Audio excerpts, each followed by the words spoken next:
why it's an event to me, not a I not a agree fight. with that, and that's what Chris Weidman called it. Chris Weidman is the first one to come out and say it's going to be an awesome event. It's not going to be an awesome fight, but the event's going to be awesome, and I agree with that. I don't think there's anything wrong with that, and I don't think Conor has anything to lose. And I've seen some of the narratives begin to play out. It's MMA versus boxing. They did that to Tony too, and it's like, well, no, it's not.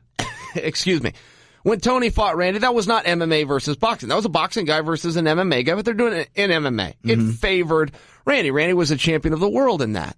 But the same thing goes here. It's like, no, this isn't MMA versus boxing. And a lot of people want to see Conor, get his face pushed in it like the puppy that missed the paper. But that's really not what's happening here. Conor's in a no-lose situation. Absolutely. In fact, not only is he winning because it's so hard politically to get that fight, not only does he win financially, but he also wins in the side of courage. Conor is a guy who has said, I will fight anybody, anywhere. I mean, he's gone after Tyron Woodley publicly. Yeah. It came after Jose Aldo when Jose hadn't lost in 10 years, stopped him in 13 seconds, went up a weight class, became the first ever mutual champion to have 2 belts and 2 divisions, sitting and reigning in the UFC at the same time. Conor's done some really amazing things, but for me, his stock goes up. I agree. Willing to go in there and put this on the line. Yeah, and I don't want to sound like I'm bad-mouthing the guy because I'm a huge fan of him. I think he's great. Oh, no, I understand. Absolutely. I understand completely. I'm not bad-mouthing him either. I'm just saying for boxing, they're the one with the pressure on them.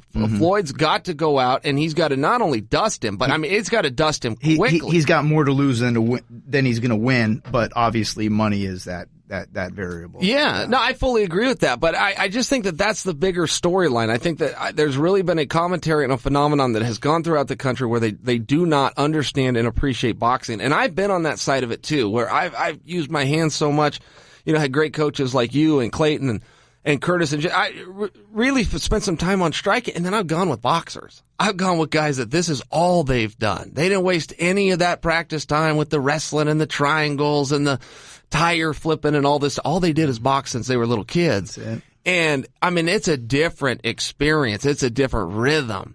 When I go with Joe Schilling, it is a different rhythm and different pressure, and it's not competitive. There's shifts. I call it gear shifts. Guys that boxers a lot of the time are able to shift into different speeds and rhythms, and you're not fighting at the same pace all the time. You're exploding, and then you're kind of snake charming them, slowing the rhythm down. You jump back in with a quick combo. I take a couple of my guys over to some of the boxing gyms over. Some of my guys from Extreme Couture, I take them over to some of the boxing gyms in Vegas, and they work with these guys, and they walk out of there, and they're just like, wow, coach, there's another level to this I didn't even know existed. But it obviously it's you got to see it to know it, right? Sure. No, I fully agree with that. Let's switch gears here. Did you happen to catch, or are you up to speed on Anderson Silva's appearance on Errol Hawani's show on Monday? Well, I tell you that Anderson will fight anybody, won't he? He'll fight anybody. He'll fight anybody. The thing about Anderson, I have to give him this. I got to give him this, though. Here's what's interesting. So, no, he will not fight anybody. I know what you're talking about when Joel came on and said that. It just infuriated me. He does pick his opponents. However, there's something interesting going on here where not only does he get a pass from me, maybe even a little credit, because here's what he did. He turned down Rockhold. He turned down Vitor Belfort.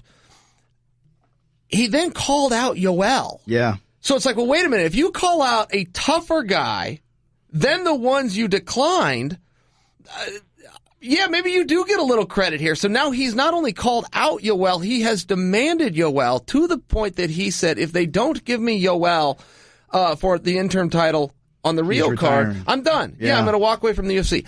I don't believe him. I don't think that is true, but let's see how that all goes. However, he did say one thing that kind of makes it tough if you're in the UFC leadership, which is he said it's got to be for the interim belt. It's like, wait, Anderson, are you saying you'll fight Yoel because we want you to do a fight? I think we can get you Yoel. I'm just, if I'm Dana, hey, I think I can make that happen, but what's this interim title? We have a champion. Michael Bisping, and that champion is not hurt. He is not sick. He's not hiding in the closet somewhere. He's got a fight scheduled against the greatest of all time in George St. Pierre, who's moved into the weight class. This isn't a gimmick fight or a gimmick marketing strategy. This is the world champion versus the greatest to have ever done it, who has now moved into the weight class. So I don't know how you put an interim belt up. I think Anderson's argument, he didn't clarify this, but I think if I understood where he was going, I think his argument is, hey, that belt is held up. You're going to do this St. Pierre fight. So we need to keep the division going. And I'm scratching my head going, and that's not the same thing as, like, say, what Conor's trying to do, where he's trying to fight Floyd and hold up the MMA belt. It's not the same thing at all. If George St. Pierre comes into the weight class, George St. Pierre cuts the line. Now, he could go down to 155 and do that. He could come to 170 and do that. He can go to 185, and no reasonable person can argue that. He hadn't lost since the Matt Serra defeat in, what was that, 2004, 2003? I mean, it was so long ago, I can't even remember the year. That's a real fight. That's a legitimate fight. And that's the next fight. So I don't know where I feel like I really respected that he called out Yoel, that he was willing to fight Yoel in 5 rounds. Tough fight. Number 1 contender without a question. I really respected that, but I thought he laid down a gauntlet to make sure the fight couldn't happen, which is that it also had to be for the interim title. And you're kind of scratching your head going, no, wait a second. There is no need for an interim championship. I can't fulfill that clause. There was guys. Do you think it's his way of, I don't want to say skipping the line, but skipping the line to guarantee him, if he does get past your Romero, that, hey, I am the interim champion, now you have to give me another fight with Bisping? Yeah. That's his play, right? Yeah, that's the play there. And it's a pretty clear one. And I like it and I get it. I just don't know if that could be fulfilled. I can remember guys fighting. It was a long time ago when Pride was still around. And they were willing to fight anybody, anytime. You give me $500,000 and I'll be there. And it's like, well, wait a second. That's not anyway. You just priced yourself out of the fight. Well, you come up with the money and I'll do it. Well, I'm sure you would, but you made this gangster statement of, I'll do it. I'll be there. But I don't care who.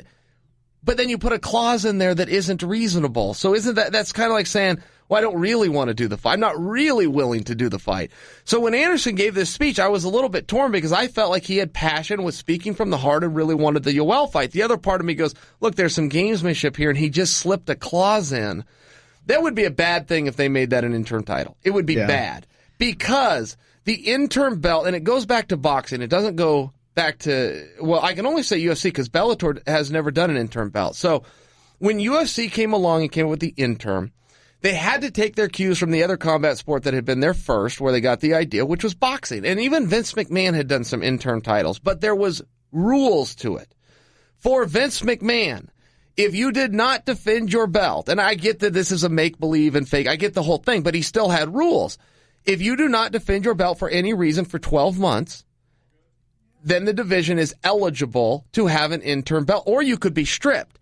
In boxing, at one time, and feel free to correct me, but at one time it was if you do not defend your belt within 12 months, you were called a closet champion, and you couldn't be stripped. You were eligible to be stripped, and or an interim title could go up. Mm-hmm. What we've seen in MMA is they can bring out an interim title anytime they need to make a poster and they think that it's good for marketing. And so that's taken a little of the validity away. Only a little bit, because for the most part, and particularly when it started, it was for good reason, and they needed to do it. Now it's become a bit of a marketing tool. But if you were to tell me that this is going to be the interim title while the sitting current champion, and Michael Bisping, who has just beaten Anderson Silva, has a fight booked, and that's the only reason he can't take that. You can't do an interim title when your champion's healthy and willing to go, and Bisping is healthy and he's willing to go. Yeah. Right? Am I right about that? No, absolutely. That's the problem with boxing, is there's too many belts. Per the make-believe rules of interim. Now, with interim, you can do anything you want, but per the make-believe rules that we agree that we can adjust on the spot, it still goes against it. It should be used in a situation like a fighter's injured for he's a champion, he's out for a long period of time. He physically can't fight or defend his title, so maybe you give somebody an interim title. So when that guy does become healthy, you've got your number one contender, or somebody holding the belt makes it more compelling. But yeah, it can't turn into boxing, man. If this whole MMA, UFC, Bellator, if any of it turns into the boxing landscape of it, it's not good for the sport. It's not good for the fans. There's too many belts. I mean, who's the heavyweight champion of the world right now, right? Maybe Joshua, but there's 8 other guys that, are probably from Russia somewhere that are holding belts. Right. Legitimate belts. And then you've got all these other ABC belts that, I get guys I work with all the time that are world champions and belts that I haven't necessarily heard of, or it's too much, man. this is what's happened.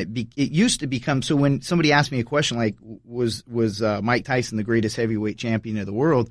Well, of all time. Well, at one time, there was probably 3, maybe 4 belts at that time, somewhere around there that were legitimate.